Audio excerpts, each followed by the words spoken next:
my god! Oh my god, that's insane! That is freaking insane!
All right, so what's your name? I'm Brad Shippert. He's the driver of the Against the Grain truck, and I have two questions for you. First of all, I noticed that you weren't on the Full Throttle website, so how'd you sort of get into this little monster Actually, truck league? this was just a last-minute deal. I was in contact with the promoter here last minute, and they needed a truck to fill a gap, and I was the man to do the job. And how'd you get your start in monster truck driving? Well, before I did the monster truck thing, I had a mega truck, and we did a monster truck show in southern Indiana 2 years ago, and decided from that point, if an opportunity ever came up to get into the monster truck business, that we would jump on it. And about a year ago, that happened, so we jumped when we could. All right, good luck on the track tonight. Thank you. All right, so I'm here with Colton Kaiser, Yep. the driver of the American Scout, and I have, I think, actually 3 questions for you. First of all, how'd you get into monster trucks? Well, I started off driving quarter midgets, which is essentially just a go-kart with a roll cage, and I stepped it up a little bit. I started going to the monster truck shows where my dad, he was crewing on a couple of trucks, and I just kind of got hooked into it, and I never looked back. Second of all, is it cramped in there at all? Or you just get used to it? I'll tell you what, it's a little bit cramped. I've been driving this truck for 3 years, and I've grown a little bit, so it gets a little bit cramped in there, but it's just, you gotta suck it in and keep going. All right, and third question is, I was at the show in Columbus about 1-2 weeks ago. I think it was 2 weeks ago. Awesome. Did it hurt at all going over some of the big obstacles? No. Was used to smaller ramps? Well, in Columbus, Indiana, they had an ambulance there. They drove a school bus in and built the jump around that school bus. Yeah. And going over the when I first hit that ambulance jump, I had one of the other drivers in my ear. He was talking to me, telling me go faster, faster, and nail it. And it smooth sailing. That's all it was. The bus was a little different though. The bus it stung me a little bit, or it didn't sting me, but it shook me around a little bit. I nosed over, but just better luck next time. All right, and great luck on the track tonight, by the way. Thank you. All right, so I am here with what's your name? Cameron Enlow. Cameron Inlow. Yep. Driver of the Confusion truck, and my first question is, how did you get into monster truck driving at such a young age? I got into monster truck driving I went to the Hall of Fame, which is down by New Albany in Indiana, and my promoter, my person who owns this truck, he asked me if I would just drive it, and just a couple minutes later I said, yeah, sure, why not? And with a small truck like that, is it roomy in there? Is it kind of claustrophobic in there at all? No, because you want it to fit you so you feel like you're with the truck, and it will help you with all your movement, with your show. It'll help a lot more with everything that you do. And third question is, about 1-2 weeks ago, I went to the show in Columbus, and I noticed that you were the first one to hit the bus. How did that click into your mind to just go for that thing? My plans are, I don't really think, and it will when I have my helmet on, it clears my mind, and I thought it'd be something cool if I could have a picture of that and send it to my school, because it'd be like, hey, look what I did. Hopefully this ain't your school bus. So, and it just happens. All right. Was it scary at all, or? No, not really, because it's something fun that you do with fans, with everybody that's around you. So it'll help with your adrenaline, with everybody around you, help you feel really good. All right, so thank you. All right, so I'm here with Mac. I'm here with Mac Plecker, the driver of Ballistic, and my first question to you is: I heard somewhere that you were 60 years old. I am actually 61. Oh, so how does it feel being like one of the oldest monster truck drivers and just doing, big moves? Oh, it feels good. I don't have any problems. We've got all the latest technology and safety equipments, and the only thing slowing me down is I tire up a little slower. And second, how did that, about 2 weeks ago I went to the show in Columbus, and how did that wheelie where you just kind of treaded on the cars come into process? You went up and kind of just rolled over the cars and came back down. Yeah, we jump up on top of the cars and walk it across the top and set it down on the other side. Did you get a bit of when that happened? No, you don't get anything. You just pop up there and nice and easy, and you walk it on across. All right, and final question is, how'd you come up with this truck? Oh, I started building it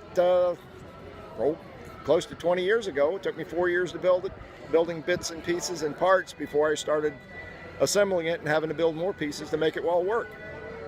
And I guess truck's still looking good. It still has the Monster Jam logo on it. Hopefully we'll come to a monster truck show sometime. Well, I'm still on talking terms to him. All right. Well, good luck on the track tonight. And All right. Thanks, dude. So I'm here with Scott Bryant, driver of the Quadzoa monster truck. And my first question to you is, how'd the process go at creating this truck? I know you originally drove for, I think you're still part of the team with Roger over there. Right. Actually, this is the older truck in Roger's team. Roger owns both this truck, and then he runs the new truck. We've been running the USA One Name Forever Jasper here the last few seasons, which has been a great relationship between us and him. This truck he built in the early 2000s. And we've just been able to maintain it and try to keep it as competitive as we can. And I was a crew chief with Roger for about 5 years, and then when we built the new truck, I was blessed. How to get in it. Yeah, blessed with the opportunity to get in the driver's seat of this one. All right, and my second question is, I've always noticed something kind of odd with the truck, like maybe the hood's sticking out, kind of. Is that just like a design choice from him? It was back when this truck was built. You got to remember they were still doing a lot of straight line racing. I mean, even in stadiums, even in venues as small as this, we would do a lot of straight line racing. And the idea behind this truck was to be very stable in a straight line. And so he built it with the cage kind of biased a little bit forward and with the engine kind biased a little bit back. That way, when you go over a jump, it just kind of levels out, lands, and then keeps going. And so, of course, we don't do a whole lot of that anymore. And so that's the reasoning behind the body shape and everything. Is it was originally built with a bias towards straight line racing. Yeah. And my final question is, how's the sale going for the truck? Well, we still have it. So we have people ask about it from time to time, and they, for whatever reason, it just hasn't sold, and it's fine by me. It keeps me in the driver's seat, keeps making a winner out of me, and we're just going to kind of run it and upgrade it from time to time, try to keep it as current as we can, and go from there. All right, and good luck with this. Good luck on the track, and good luck with selling the truck. Thank you, sir. Take All care. right. So I'm here with Roger Gauger, driver of the USA One truck, and my first question is, Scott over there told me that you just a couple of years back you just decided to bring back the old name. And actually, speaking of that, how does it feel continuing with the legacy of the old USA One truck? It's great. Yeah, Scott Scott got me hooked up with Everett Jasper, the original owner of the USA 1 monster truck, and we worked out a deal where he was kind of wanting to get somebody to bring the truck back to the name back to racing, and we were in the process of building a new chassis anyway, so we kind of worked out together and decided to put a USA 1 body on this chassis. So it worked out pretty good. All right, and back to the previous question. So apparently you drove the Quadzilla truck first. Yeah. And Scott was a crew member, your crew chief. Yeah, he was crew chief. And you know, once he got the offer to make the USA 1 truck a name again, he just decided to hop into this one. And I've seen videos online where you've actually been at a couple of Monster Jam shows. Right. How did it feel like switching back and forth on the independent circuit and the sort of mainstream circuit? Well, I mean, it's all racing, and that's what we love to do, race and do the freestyle and everything like that. So, I mean, the bigger events and stuff with the Monster Jam stuff, we have a good time when we do that. They're great people to work with, but also there's a lot of the independent guys too, great promoters and stuff we work with as well. So, I mean, it's a little bit of a change, bigger venues and stuff like that. But bigger it's jumps awesome. Too. Yeah, it is. But it's this truck was built. We built this truck pretty solid, so it can pretty much handle anything. All right, thank you. Good. I just screenshotted it off of a video, and I tried to find one with your latest design, and I hadn't even seen that video yet. Only had like about 100 views. All right. Oh! I already pressed the recording button. All right. So I'm here with Andy Hoffman, driver of the awesome War Wagon truck. And my first question to you is, I heard you got started all the way back in the early 90s. So how the creation of this truck came into process? Because back then, kind of using old cars from 50s and 60s wasn't really common. Right. Well, actually, a friend of mine, Jeff Cook, originally did the War Wagon years ago. 25 years ago. This is the 25th anniversary. And about 15 years ago, I bought it off of him. I've sold that chassis and built several other trucks between now and then, but that's where I got the War Wagon and came up with the concept and the name just from a friend. All right, and I've also heard that you've actually been in a couple of Monster Jam shows. How have those gone for you? Oh yeah, no, real well. I used to do them all the time. I've done this full time for almost 25 years. The last 3 winters I've slowed up and not doing winter shows anymore. So yeah, no, I used to enjoy doing the Monster Jam stuff, but I'm just trying to stay home a little closer to home anymore. Yeah, how'd you get involved with Full Throttle also? Just a friend, Mac, with Ballistic. He knew they needed a truck one day, and they called, and I was available, so I did one there about 3 weeks ago down in southern Indiana, and kind of started doing a few for them. So. All right, and from clips I've seen, apparently sometimes you do a backwards move off of some jumps. Do you think you can maybe do that tonight? Probably not. I haven't done one for quite a little while. This track isn't really set up very good for it, so I probably won't. The car's got to be really set up right to do the reverser to get the real good effect of it, so probably not. I mean, I'll think about it freestyle. You definitely put the thought in my mind. Yeah, but either way, good luck on the track tonight. All right, I don't really have a hand to high five with, but no problem. Yeah. Take care. Thanks. You too.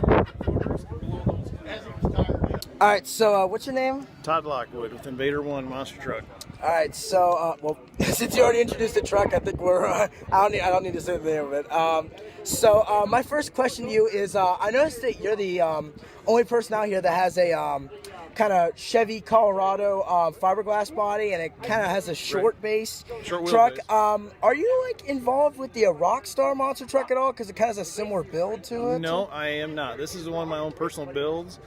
This truck took me 4 years to build. The truck's been out on the series for 3 years. It's got a 2018 Colorado Pro 2 Chevy body on it. Some people might know it. It had a white Chevy square body on it. I rolled it over, so we needed a new body on it. And it's got a 400 horse motor in it. Truck weighs in about 9,800 pounds altogether. All right, and my second question is, how did you get involved with Full Throttle? Because you weren't previously in any of the shows. JR and a couple other guys that run with him all have known me for a while, and then today they called me and said, hey, is there any chance you can come down and run with us? We had a truck that couldn't make the call, so here I am. All right. Oh, also, what's this big thing right here? This big kind of, it's like a big shield practically. Yeah, this is a big skid plate, just in case things don't go right and land on your nose. But I'm afraid it might catch, though. It might roll the truck over. We don't know yet. We'll see what happens. It's something my own twist when I built my chassis, because I built it myself. All right, well, that's about it.